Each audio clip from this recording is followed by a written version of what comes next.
Retour sur la séance du conseil municipal de la ville de Magog du lundi 18 septembre 2023, en compagnie de la mairesse, Mme Nathalie Pelletier. Bonjour, Mme Pelletier. Bonjour. Voici votre conseil municipal en bref.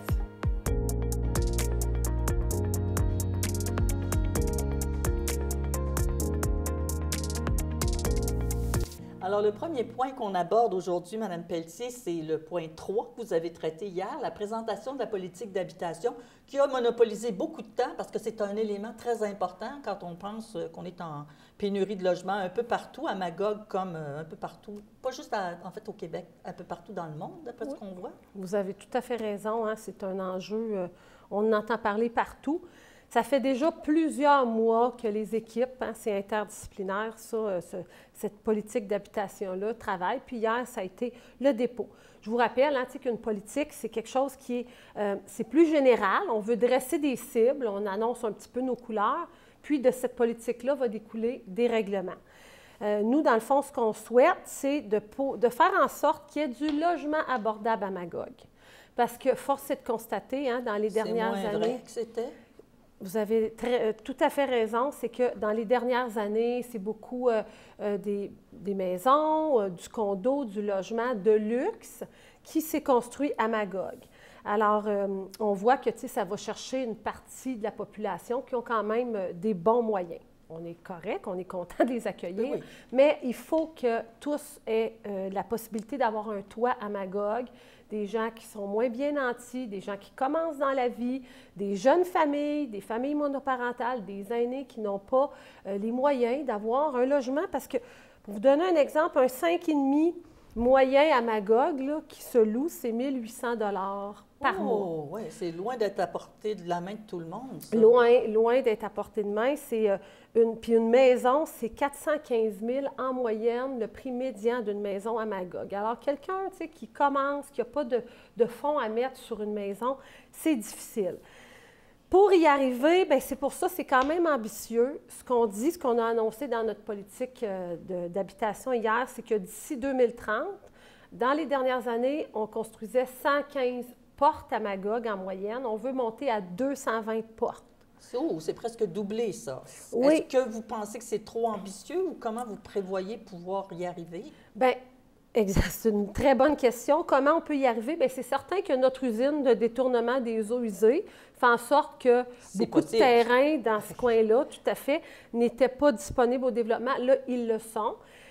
Un mot qu'on va avoir, qu'on entend, que vous entendez, chers citoyens et citoyennes, si vous lisez les médias, la densification. Alors, on doit on doit aussi trouver des façons de densifier notre territoire à Magog parce que ça a juste des avantages densifiés. On s'étale moins, on occupe moins de place sur le terrain vert, par exemple, on garde plus d'espace vert. Puis, c'est sûr qu'on est au niveau des services de proximité, ils ont des gens qui peuvent y aller à pied ou avec du transport actif. Ça fait en sorte qu'au niveau économique, c'est quelque chose qui est beaucoup plus viable. Mais c'est sûr que, comme on dit, on ne veut pas densifier n'importe comment à Magog. On doit identifier des endroits, des lieux pour faire en sorte qu'on atteigne notre objectif sans dénaturer la ville. Puis, un de nos grands objectifs aussi, c'est de faire en sorte qu'il y ait 20 de logements qui soient abordables. Puis là, on est en train de le définir. Qu'est-ce que c'est abordable? Parce qu'il ne faut pas mélanger abordable et social. Social, c'est ce qui est géré par l'Office municipal de l'habitation, chapeauté par la Société d'habitation du Québec. On a déjà plusieurs portes. On est quand même assez bien servi de ce côté-là à Magog, mais notre politique d'habitation veut aussi s'assurer qu'avec des règlements qui vont découler, on va être capable de créer un fonds qui va faire en sorte qu'on va pouvoir pérenniser nos bâtiments de l'Office municipal de l'habitation et développer des nouvelles portes aussi, parce que si on s'assoit sur les portes qu'on a et qu'on dit « on est assez bien servi », bien, dans 5 ans, dans 10 ans, si on n'a pas bougé maintenant, ça ne sera plus la réalité. Ça risque même de l'être encore plus vite que ça, la vitesse où tout coûte plus cher, parce que c'est ça aussi, il n'y a pas juste l'habitation qui coûte cher, mais ça influence le reste. Oui, ça fait que les gens ont moins de moyens justement pour pouvoir s'y mettre tout sur l'habitation. Ils sont plus capables y aller avec le panier d'épicerie, tout ça. Ce sont des enjeux importants. Je termine en disant, citoyens, citoyennes, venez nous voir à l'atelier de densification le 3 octobre à 18h30 à la salle communautaire. Complétez notre sondage ensemble, dessinonmagog.com pour nous aider parce que les promoteurs font partie des solutions, on les voit comme des partenaires. Vous, chers citoyens, qui allez nous aider à trouver où densifier, de quelle façon sans se dénaturer. Puis nos équipes qui font tout ce travail-là, c'est ça, depuis des mois. Mais là, vous parlez de 220 nouvelles portes par année. Ça doit avoir un écho chez les promoteurs. Ils doivent trouver que c'est une bonne idée, non? C'est certain qu'eux, ils sont prêts. On a déjà eu des rencontres, comme je vous dis, avec eux. On veut les voir comme des partenaires. On a déjà dit, vous faites partie de la solution, aidez-nous, ensemble, atteignons notre objectif. Ils sont prêts à construire, mais c'est certain qu'il faut qu'il y ait un montage financier qui se tient parce qu'il n'y a pas quelqu'un qui va construire pour perdre des sous. Mais, puis là, je peux terminer en disant ça, s'il y a un terrain où tu pouvais faire un 2 étages, puis que finalement, avec la refonte réglementaire, tout ça se tient, là, les astres sont alignés pour qu'on atteigne notre objectif.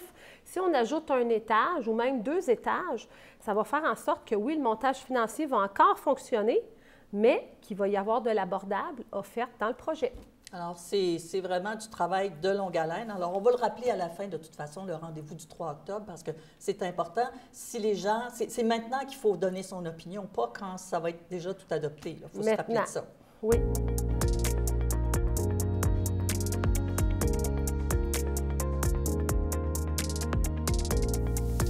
Autre point à l'agenda hier, Mme Pelletier, le 5.1, nomination du maire suppléant. Peut-être qu'on peut rappeler d'abord, qui était votre maire suppléant, puis qu'est-ce que c'est la fonction du maire suppléant? Deux bonnes questions. Le maire suppléant, c'est encore Bertrand Bilodeau actuellement jusqu'au mois de novembre. Puis sa fonction, c'est quand je suis absente, pas beaucoup pour des vacances, évidemment, mais ça peut arriver, mais pour des fois d'autres occupations, qu'il y ait quelqu'un qui soit en charge de tout ce qui est dossiers municipaux. Il y a plusieurs modèles dans les municipalités. Certains, ils vont avec 1 an à la fois, tout le mandat, mi-mandat, il y a un changement. Alors, nous, on est allé 1 an à la fois jusqu'à maintenant, puis on a décidé pour le reste du mandat, étant donné que c'est une question de disponibilité. M. Laurendeau est très disponible, connaissance des dossiers, continuité aussi, parce qu'il y a quand même beaucoup, ça bouge beaucoup à Magog. Quand des fois je ne suis pas là, c'est intéressant d'avoir quelqu'un. Des gros dossiers comme les 2 glaces, c'est lui qui est membre du CA, oui, du comité, parce que ce n'est pas un projet ville, c'est un projet OBNL, Régie des déchets de Quaticook. C'est lui aussi qui est membre suppléant. Donc, tout ça faisait en sorte que c'était logique d'avoir quelqu'un qui était le même pour le reste du mandat. Puis aussi, hier, on a fait quelques modifications de comité-commission. À mi-mandat, des fois, les gens souhaitent toucher à d'autres dossiers. Donc, on a fait quelques petits jeux de chaises ou des élus, parce qu'on a toutes sortes de comités-commissions. Les élus ont eu, par exemple, commission de développement économique, commission de la culture. Il y a eu quelques jeux de sièges. Peut-être juste mentionner développement économique. Avant, c'était Jacques Laurendeau, le président. Maintenant, c'est Samuel Côté. M. Laurendeau aussi étant maire suppléant, il y a d'autres occupations. Puis, Corporation des événements, c'était Jean-François Rompré. Puis là, maintenant, il y a un autre membre qui est M. Sébastien Belair, qui est le 2e membre. Puis les autres, c'était plutôt des changements mineurs.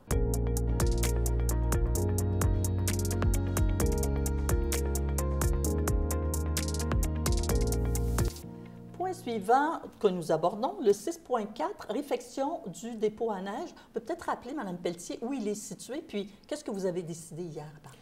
Bien, il est situé près du chemin de la rivière, dans ce secteur-là, à proximité de la rivière Magog. C'est pour ça qu'on a quand même une attention particulière, ce qui fait que, on respectait déjà les normes, mais le ministère de l'Environnement nous fait toujours des recommandations pour s'assurer que notre site gère bien tout ce qui est sédiment, parce qu'on tient, puis c'est très important, que les sédiments demeurent sur le terrain.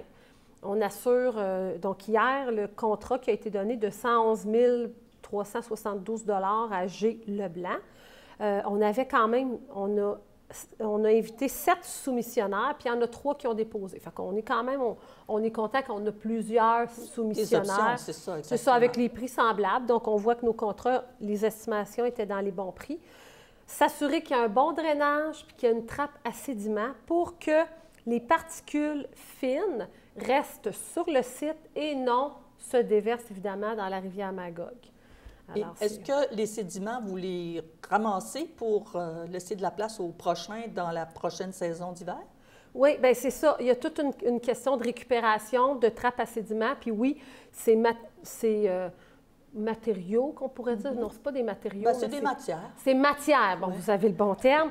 On peut tout à fait les récupérer pour les réutiliser pour un autre hiver. Puis s'assurer qu'il n'y a rien qui s'écoule dans la rivière, parce que c'est ça l'objectif. C'est ça l'objectif.